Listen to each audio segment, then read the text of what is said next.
Daud tidak balas kejahatan dengan kejahatan. Saudara, kita sudah lihat bagaimana Saul begitu jahat pada Daud. Dia berusaha melenyapkan Daud sedemikian rupa, saudara. Dan anehnya adalah bahwa Daud tidak membalas sama sekali kejahatan Saul, sekalipun dia mendapatkan kesempatan untuk melakukannya 2 kali. Apa yang membuat Daud tidak mau membalas Saul? Sebelumnya kita sudah lihat dia mengatakan, kiranya dijauhkan darinya menjamah orang yang diurapi oleh Tuhan. Pertimbangan pertama dia tidak balas jahat dengan jahat itu adalah karena dia berpikir bahwa Saul adalah seorang yang diurapi Tuhan, yang tidak boleh dijamah. Tapi ada pertimbangan yang lain, ya. Kelihatannya Daud mempunyai pemikiran bahwa membalas orang jahat itu adalah hak Tuhan. Daud tahu Saul orang jahat. Orang jahat itu pasti akan dibalas Tuhan. Tuhan pasti akan membalas Saul. Tapi Daud berpikir bahwa dia bukanlah algojo Tuhan untuk membinasakan orang jahat itu. Coba perhatikan ayat 10-11 dari pasal 26, 1 Samuel. Lagi kata Daud, demi Tuhan yang hidup, niscaya Tuhan akan membunuh dia. Pasti Tuhan akan membunuh Saul. Pasti. Bagaimana caranya?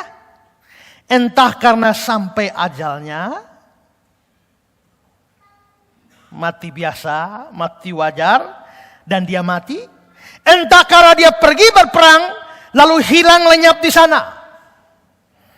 Kiranya Tuhan menjauhkan daripadaku menjamah orang yang diurapi Tuhan. Jadi untuk orang jahat pasti ada hukuman dari Tuhan.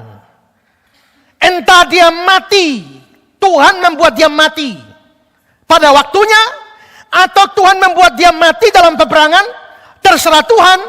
Tapi untuk saya bukan algojo Tuhan yang harus melenyapkan Saul dengan tanganku sendiri. Ini kelihatannya jadi prinsip Daud, bahwa pembalasan itu merupakan hak dari Tuhan. Untuk urusan orang jahat itu urusannya Tuhan dan bukan urusannya dia.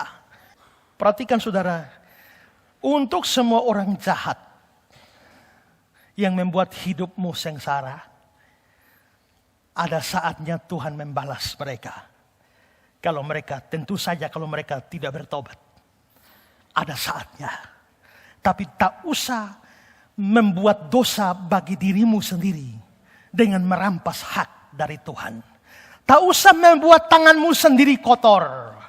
Tak usah membuat mulutmu sendiri kotor dengan balas mencaci maki dia. Anjing nih, kalau juga anjingnya. Ya, artinya pada saat orang bilang kamu anjing, balas dia.